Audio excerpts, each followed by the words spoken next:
আমরা বড় কিছু আগত সকলকে আবারও কৃতজ্ঞতা শুভেচ্ছা অভিনন্দন জানাই। আমাদের সকলের সমাজের যিনি সুব্র মহাপ্রসাদের এই মহা আয়োজনে তিনি আজকে সামিল হয়েছেন, তিনি তার আজকে দিয়েছেন কিছু সেই জন্য আপনারা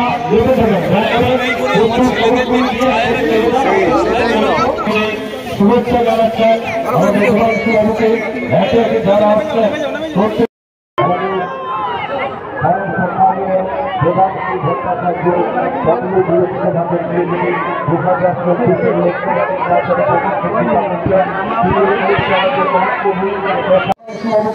একে একে যারা আসছেন প্রত্যেকে শুভেচ্ছা জানাচ্ছেন পুষ্পস্তবক সম্মানীয় বিমর্ষ বাবুকে বরণ করে দিচ্ছেন আমাদের দোল উৎসব ও বসন্ত উৎসব কমিটির পক্ষ থেকে পুষ্পস্তবককে আমরা বরণ